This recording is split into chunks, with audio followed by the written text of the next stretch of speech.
મને એક પ્રશ્ન મનમાં હતો. હા હા વ્યાસજીના હા એક સત્સંગમાં એમણે કીધેલું સંવેદનશીલતા છે એ તીવ્ર અહંકારમાંથી આવે. આ એક વાક્ય એમણે કીધેલું. બીજી બાજુ એનો પણ અહેસાસ છે કે જેમ જેમ સંતો જેમ જાગૃત થતા જાય એમ એમની સંવેદનશીલતા વધતી જાય.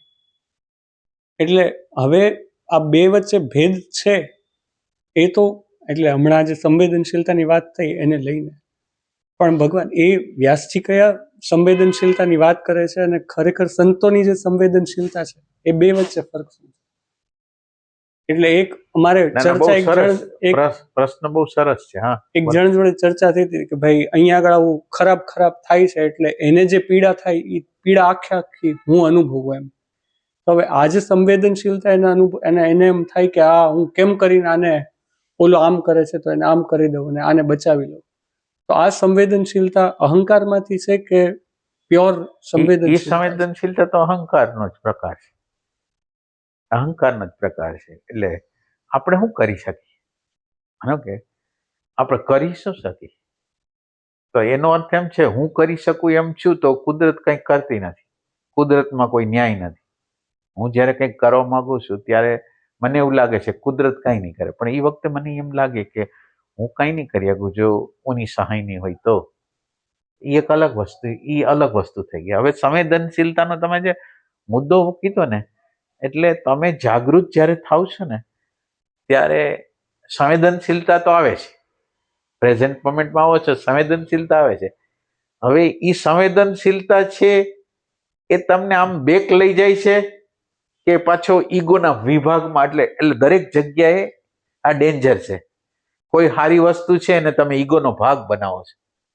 એટલે દાખલા તરીકે મને કોઈ સંવેદનશીલતા થઈ એટલે મારા ઈગોમાં કે જો બીજા કોઈને ખબર નથી પડતી, મને ખબર પડે છે વ્યાસજી જે કહેવા માંગે છે આ કહેવા માંગે છે કે શું સંવેદનશીલતા તીવ્ર અહંકાર છે. તો ઈ સેન્સથી તીવ્ર એટલે પ્રકૃતિ એવું રાખ્યું કે તમે આમ આગળની હાઈટમાં જવા જાવ ને, અને એ આગળની હાઈટમાં જવા માટે હવે આમ સંવેદનશીલતા તો થઈ, પણ એ સંવેદનશીલતાને તમે ખતાવી ક્યાં ખાતે? એટલે ઈ જગ્યાએ ગઢ્ઢો થઈ ગયો અહંકારનો મોટો. તો ઈ વસ્તુ છે એ ડેન્જર છે. એટલે કોઈ પણ વસ્તુને તમે અહંકારના ખાતામાં નાખો એમ કે સંવેદનશીલતા છે એની ગતિ થવી જોઈએ. સંવેદનશીલતા છે એ પ્રવેશ દ્વાર છે. એના પ્રવેશ દ્વાર દ્વારા તમે સત્ય તરફ ગતિ કરી આગો. હવે આ સત્યને અવરોધે એવી કોઈ વસ્તુ એની સામે આવશે તો સંવેદનશીલતા અંડરસ્ટેન્ડિંગમાં પ્રજ્ઞામાં પલટાશે નહીં. એમણે એવું કીધેલું કે સંવેદનશીલ વ્યક્તિ આધ્યાત્મમાં પ્રવેશ જ ન કરી શકે. એટલે એનો રેફરન્સ બીજો હશે, બીજો કંઈક હશે. એ આ હશે ભગવાન કે કોઈ વ્યક્તિ છે, હવે કોઈ સામેવાળી કોઈ જાનવર કે કોઈ વ્યક્તિ જીવ કે પછી કોઈ દેશ કોઈક અલગ પ્રકારના ઓલામાંથી પસાર થતું હોય અને એની જે પીડા છે એ તમે એઝ ઇટ ઇઝ અનુભવો કે આનું આમ અને તો ઈ સંવેદનશીલતા અલગ. ફરીથી તમને બીજાની પીડામાંથી તમને પીડા અનુભવાય. દાખલા તરીકે એક દ્રષ્ટાંત, દાખલા તરીકે એક કૂતરું છે એ ગલુડિયાને હેરાન કરે છે અને તમે જોવો છો કે ઓલું બિચારું આમ થાય છે, અને તમને ગલુડિયા માટે તીવ્ર એમ થાય કે એને જે પીડા થાય છે એ પીડા તમે તમારી અંતઃકરણમાં અનુભવો અને તમને એમ થાય કે ઓલાને આખું કાઢું, આ બિચારાને આમ થાય છે. તો આ જે સેન્સિટિવિટી છે એટલે એ તો જરૂરી જ છે ને. એ સંવેદનશીલતા તો જરૂરી છે. એ સંવેદનશીલતા કરી અને અહંકારના ખાતામાં નાખી દીધી કે મારી અંદર સંવેદનશીલતા. હા, એટલે સવાલ કરવાની ના નથી કઈ. બરાબર.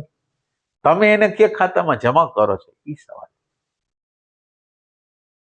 હવે સંવેદનશીલતા તમે વિચાર કરો કે તમને કૂતરા પ્રત્યે છે, તમારા વાઈફ પ્રત્યે નથી, તમારા મધર પ્રત્યે નથી, તમારા ફાધર પ્રત્યે નથી, આ દુનિયા પ્રત્યે નથી, દુનિયામાં દુઃખી માણસો પ્રત્યે નથી.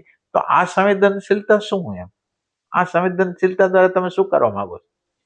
જો તમે આને મદદ કરવા માંગો છો તો તમારા આજુબાજુના લોકોને કેમ મદદ કરવા માંગતા નથી? શું કામ ન કરો? આ તમારી દ્રષ્ટિમાં તમે ઊંચા થવા માટે આ કરો છો. એટલે આ એક યંત્રનો કોન્સ્પિરસી છે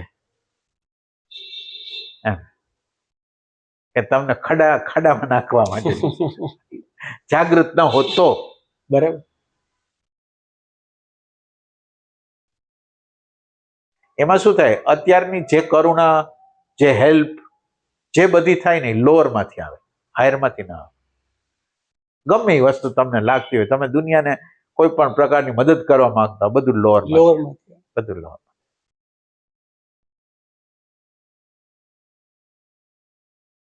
એટલે ભગવાન સંવેદનશીલતા તો જરૂરી છે, પણ એ ક્યાં ખાતે તમે નાખો છો ક્યાં એ ખાતે જાગૃતિ રાખવી પડે. ના, આપણી નજરમાં આપણે ઊંચા થઈ જ ગયા હોય. બરાબર.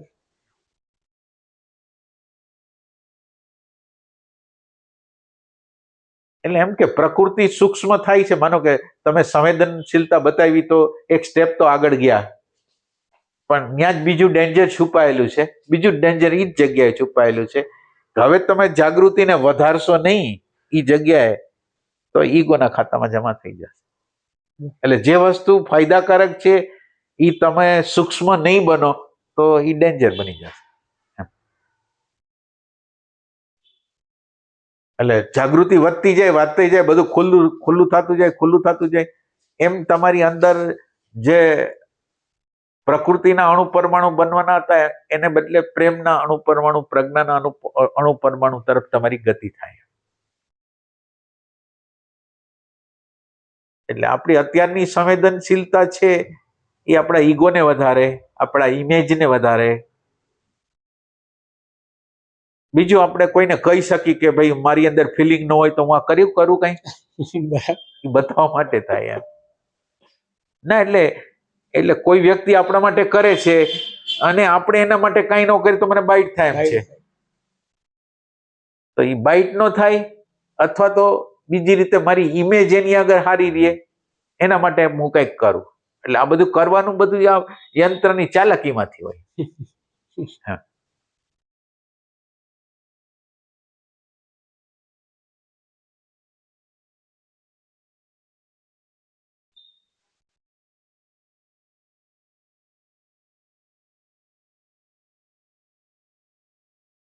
એટલે એનો મતલબ એમ છે ને ભગવાન, કે સંતોની જે સંવેદનશીલતા છે એ જાગૃતિમાંથી આવે. ના, એટલે સંવેદનશીલતા નોનસ્ટોપ પ્રેમ તરફ, સત્ય તરફ, અને એટલે એને કોઈ એવા અણુ પરમાણુ છવાઈ જતા નથી કે જે એની સંવેદનશીલતાને ઈગોમાં પલટાવાને બદલે પ્રેમની અંદર, પ્રજ્ઞાની અંદર પલટે એવી યાત્રા છે. એટલે સંવેદનશીલતા જેવી થઈ, એટલે સંવેદનશીલતા દ્વારા આપણને બીજું સ્ટેપ શું થાય, સંવેદન થાય તો શું થાય, ભાવ થાય. ભાવ થાય, એનાથી આગળ જાય તો અન્ડરસ્ટેન્ડિંગ થાય. એટલે આ જ સંવેદનશીલતા પ્રજ્ઞામાં પલટાવાની છે. હવે આને અટકાવનારું કોઈ પણ પરિબળ હશે તો સંવેદનશીલતા ને અટકી જશે લોઅર પ્રકારમાં.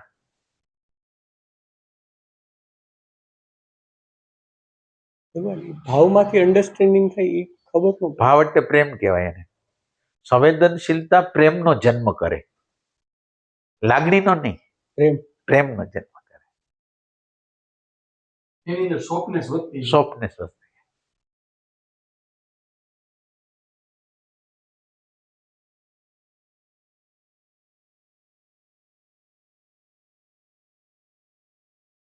દાખલા તરીકે તમે એમ સમજો ને, તમે સમજતા ન હો તો તમારા વાઈફ છે કે તમારા મધર છે, તમે બેઠા છો, એને આજે કોઈ મહેમાન આવ્યા છે ને કેટલા બધા કામો છે. હવે તમને અંદર સંવેદનશીલતા થાય કે આ લોકોને વધારે પડતો બોજો છે તો આપણે સહાય કરવી જોઈએ, તો એ સંવેદનશીલતા છે. બરાબર. પણ એ સંવેદનશીલતા તમારા ઈગોના ભાગમાં ક્યારેક કહેવાના, ફરી ભવિષ્યમાં તમે કહી શકો કે હું અહીંયા જગ્યાએ સંવેદનશીલ છું એ બતાવવા માટે ન હોય. બરાબર. એટલે સંવેદનશીલતા તો તમે પ્રેઝન્ટ મોમેન્ટમાં હો તો આવે. માનો કે આ ક્ષણમાં નથી તો તમારા વાઈફ શું કરે છે, તમારા મધર શું કરે તમને ખબર નથી. તમારા મધરનો ચહેરો જોયો કે તમારા વાઈફનો ચહેરો જોયો અને તમને ખ્યાલ આવી ગયો, તો તમે પ્રેઝન્ટ મોમેન્ટમાં છો, વિચારમાં નથી, તો સંવેદના ચાલુ થઈ. બરાબર. એ ટાઈપની વસ્તુ. પણ એ સંવેદનાને પછી અટકાવવાની નથી, ઈગોના પાર્ટમાં જમા નથી કરવાની.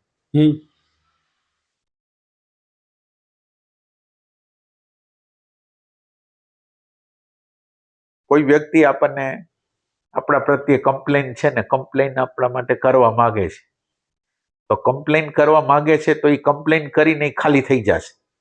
તો આપણી સંવેદનશીલતા એવી છે કે એને સાંભળી લે પૂરેપૂરું. હવે આપણો કોઈ બચાવ ન કરીએ, એટલે એને જે કેવું છે કહેવાય, એટલે એની અંદર ખાલી થઈ ગયું તો એ બધું ક્લીન થઈ ગયું. તો આપણે એ કરવું છે, તો એ સંવેદનશીલતા છે. પણ એમ કે આની યાર કોણ માથાકૂટ કરે એમ કરીને જે થાય ઈ ઘણીવાર કોઈ વ્યક્તિ વ્યક્ત કરી લે ને તો એમાંથી નીકળી જાય. બરાબર.